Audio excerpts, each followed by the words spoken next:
සුබ දවසක් වේවා සියලු දෙනාටම. අදත් ඔයගොල්ලෝ එකතු වෙලා ඉන්නේ බුවාගේ සිංහල YouTube නාලිකාවත් එක්ක.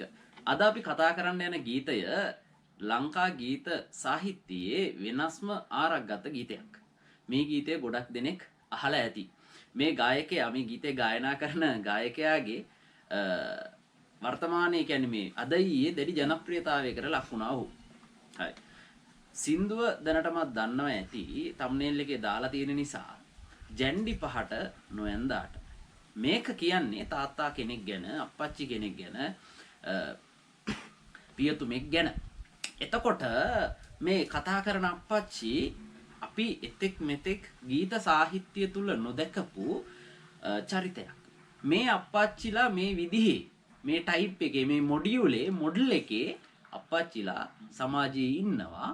නමුත් එහෙම අප්පච්චිලාට ගීත නිර්මාණය වෙලා නැහැ. ගීත ගායනා වෙලා නැහැ. හරිද? අද අපි මේ කතා කරන්න යන ගීතය අන්නේ විදිහේ ගීතයක්. මේක චාමර රණවක ගායකයාගේ ගීතයක්. පද රචනය මම හිතන්නේ චාමර රණවක විය යුතුයි. සංගීතයත් ඔහුම විය යුතුයි. අන්තර්ජාලය තුල පද රචකයා සහ සංගීත වේදිකාව සංගීතවත් කරේ කවුද කියලා හොයාගන්න නැහැ. මම හිතන්නේ ඔහුම විය යුතුයි. ඔහු දක්ෂයෙක්. අපි ගීතයට යමු ජැන්ඩි පහට නොයන්දාට. ජැන්ඩි පහට නොයන්දාට එදර චන්ඩි කම්කලාට මගේ ලෝකේ රජුරෝ උඹයි තාත්තේ බැනි දිංගක් තොල ගෑවට කඩමන්දියම වුණාට මගේ ලෝකේ රජුරෝ උඹයි තාත්තේ මගේ ලෝකේ රජුරෝ උඹයි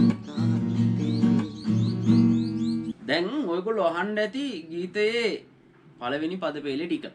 හරිද?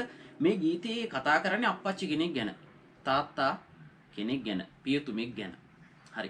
මේ පියතුමා, මේ තාත්තා, මේ අප්පච්චි ගේ අපි මෙතෙක් මම කලින් කිව්වනේ කතා කරපු මොඩියුලේ නෙවෙයි. ගීත තිබ්බට අන්දරයායේ සක්මන් කරන අප්පච්චි කෙනෙක් නෙවෙයි. මේක ටිකක් වෙනස්. වෙනස් ආරක වෙනස් අප්පච්චි කෙනෙක්. මෙතන කතා කරන අප්පච්චි තමයි මෙන්න මෙහෙම. ජැන්ඩි පහට නොයන්දාට ගෙදර චණ්ඩිකම් කරාට මගේ ලෝකේ රජ්ජුරුවෝ නුඹයි තාත්තේ. ඉන්න තාත්තා ජැන්ඩි පහට අඳින තාත්තා කෙනෙක් නෙවෙයි. සපත්තු දාලා ටයි එක දාලා කාර් එකේ නැගලා වැඩට යන්නේ නැති චරිතයක්. හරිද? ගෙදර චණ්ඩිකම් කරනවලු. සාමාන්‍ය පොඩි උන්නේ චණ්ඩිකම් කරන්නේ. මේ ගෙදර චණ්ඩිකම් කරන්නේ තාත්තාලු. තාත්තා මේ චණ්ඩිකම් කරන්නේ චූටි අඩියක් ගහලා ඇවිල්ලාලු. පැණි ඩිංගක් තොල ගෑවට කඩ මණ්ඩිය ඇලවුණාට මගේ ලෝකේ රජ්ජුරුවෝ නුඹයි තාත්තේ. පුතා කියනවා ගෙදර තාත්තා හවසට පොඩි අඩියක් දාලා බීගෙන එනවලු ගෙදර. නමුත් මේ තාත්තා ගෙදර බීලා ඇවිල්ලා පොඩි සත්තමක් එහෙම පොඩ්ඩක් කෑ ගහලා පොඩි සත්තමක් එහෙම ගෙදර කට්ටියට දානවාලු. මේ තාත්තා බීලා වැඩි වුණාම කොහේ හරි කඩපිලක වැටිලාත් ඉන්නවාලු. හරිද?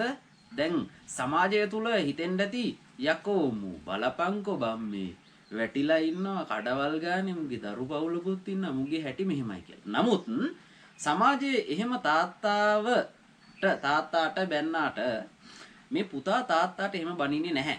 පුතා තාත්තා කෙරෙහි වෛරයක් ඇති කරගෙනත් නැහැ. මොකද හේතුව තමන්ගේ ලෝකය, තමන්ගේ රාජ්‍ය නිර්මාණය කරපු නිර්මාතෘවරයා තමයි මේ තාත්තා. තාත්තගේ යම්කිසි අඩුපාඩු තිබෙන්නට ඇති. නමුත් තාත්තා තමන්ගේ යුතුයකම් කොටස ඉටු කරන තාත්තා කෙනෙක්. ඒකයි මේ ගීතේ වැදගත් වෙන්නේ. අපි ඉස්සරහට කතා කරද්දී ඔයගොල්ලන්ට තේරෙයි මේ තාත්තා කොයි විදිහේ චරිතයක්ද කියලා. අපි යන් ගීතයට.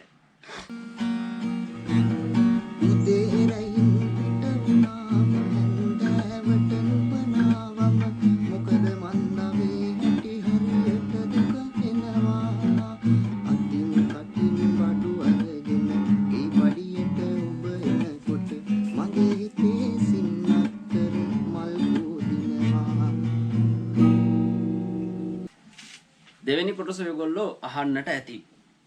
තාත්තා මොන විදිහේ චරිතයක්ද? තාත්තා උදේම යනවා. පාන්දරින් පිට වුණාම හැන්දෑවට නුඹ නාවම. මොකද මන්ද මේ හැටි හරියට දුක එනවා. මේකෙන් කියද්දී මේ තාත්තා කටගොන්නක් බීගෙන ඇවිල්ලා බූරුවෙක් වගේ පසපැත්තට එළිය වෙනකන් නිදාගෙන ඉන්නේ නැහැ. අම්මව රට යවලා අම්මගේ සල්ලි වලින් ජීවත් වෙන තාත්තා කෙනෙක් නේ මේ තාත්තා කට්ට කන තාත්තා කෙනෙක්. ඒකයි උදේ පාන්දරම යන්නේ. උදේ පාන්දර ගිහිල්ලා හැන්දෑවට ආවේ නැති වුනහම පුතාට දුකක් හිතෙනවා තාත්තා කොහෙද දන්නේ තාම ආවේ නැණි කියලා. හරි තාත්තා ගැන පුතා හිතනවා. ඒකයි මේ පුතාට දුක හිතෙන්නේ. දුක හිතෙන්නට තාත්තා පුතා වෙනුවෙන් කැපකිරීම කරනවා. ඒකයි මේ පුතාට තාත්තා වෙනුවෙන් දුක හිතෙන්නේ. මේක කියන මෙන්න මෙහෙම. අතින් කටින් බඩු වෙරගෙන ගෙයි පඩියට උඹ එනකොට මගේ හිතේ සින්නක්කර මල් පූදිනවා. විවිධ වූ මල් තියෙනවා. මෙතන කියන්නේ සින්නක්කර මල් කියලා. හරිම ලස්සන පද පේලි කීපයක්. හරිද? සින්නක්කර මල් සදාකාලිකයි. මේ හිනහව මේ සතුට අමරණීයයි. මරණයක් නැහැ. සදාකාලික සතුටක් සදාකාලික ස්නේහයක් තාත්තා කෙරෙහි ඇතිවෙනවා. තාත්තාගේ රූපය තාත්තාගේ ඡායාව ගෙදර දොරකඩ දකින විට. ඒකයි මේ දෙවෙනි කොටසේ මේ ගීතය තුල අපිට කියන්නට තියෙන්නේ. අපි යන් තුන්වෙනි කොටසට කොයි විදිහේ තේරුමක්ද කොයි විදිහේ දෙයක්ද තුන්වෙනි කොටසේ තියෙන්නේ කියලා. හරි සතුටුයි මට නුඹ ගැන මගේ අත පය දැඩි කරගෙන ඒ මදිද හීනෙන් මං ගැන දොඩවන්නේ තාමත් සලකන්න බැරුව උඹ විදිනවා බල බල කඳුළුත් නෑ මැරෙන්නමයි මට හිත දෙන්නේ. ඔයගොල්ලෝ අහන්නට ඇති තුන්වෙනි කොටස. තුන්වෙනි කොටසේ තාත්තාගේ යුතුයකම් ඉටු කරන තාත්තා අප්පච්චි ගැන කියවෙනවා. අප්පච්චි මෙන්න මේ විදිහටයි Tamanගේ යුතුයකම් කොටස ඉටු කරන්නේ. මට සතුටුයි, හරි සතුටුයි මට උඹ ගැන. හරිද නුඹ ගැන. මගේ අතපය දැඩි කරගෙන ඒත් මදිද හීනෙන් මං ගැන දොඩවන්නේ. හීනෙනුත් Tamanගේ පුතාව Taman කණ්ඩ බොණ්ඩ දීලා ඇති දැඩි කරන වියහේදම් කරන උගන්වන සංස්කෘතික කරපු Tamanගේ පුතාව තාත්තට හීනෙන් පේනවලු. ඒ කියන්නේ පුතා කෙරෙහි තාත්තාගේ හිතෙත් රුසිනිහස කියන එක තියෙනවා. ඒකයි දැන් අර අපි කලින් කතා කරපු ගීතවල නෑනේ බොන තාත්තා කෙනෙක් ගැන. බොන තාත්තා කෙනෙක් ගැන නෑ. ඒ කියන්නේ මේ ලාංකීය ගීත සාහිත්‍ය තුල මෙහෙම ගීතයක් නැහැ. බීපු බීලා එන තාත්තා කෙනෙක් ඩෝප් පිට ගෙදරට එන තාත්තා කෙනෙක් ගැන ලියවිච්ච ගීතයක් නැහැ කියලා කිව්වේ ඒකයි. ඩෝප් එක දාගෙන එන තාත්තා. හරිද? එතකොට මේ තාත්තා පුතාටත් ඇඬෙනවලු මේ විදිහේ තාත්තා කෙනෙක් තමන්ට සිටීම ගැන. ඇයි ඇඬෙන්නේ? තමන් තාම ඉගෙන ගන්නා දරුවෙක් තමන්ට තාත්තට මේ දුක් විඳීම තාත්තා තමන් උස්මහත්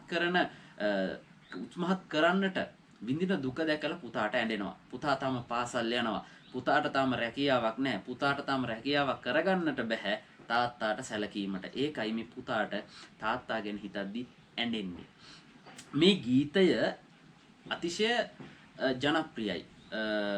අතිශය ජනප්‍රියයි කියලා කිව්වොත් ඒක පරම්පරාවක් ඇතුළත මේ සින්දුව ජනප්‍රියයි. හරිද? වර්තමානයේ මේ විදිහේ ගීත. ඒ කියන්නේ දැන් මේකේ ස්වභාවය වෙනස් නේ මේ ගීතේ. මේ ගීතේ මොඩියුලය වෙනස්. මාතෘකාව තාත්තා වුණාට මාතෘකාව අප්පච්චි වුණාට මේකේ ඉදිරිපත් කරන ස්වරූපය වෙනස්. ඒකයි මේ ගීතය නවමු ආරක් ගත්ත ගීතයක් කියලා අපිට හඳුන ගන්නට තියෙන්නේ. මේ විදිහේ අලුත් ගීතයකින් ඊළඟ පාර නැවත හම්බෙමු.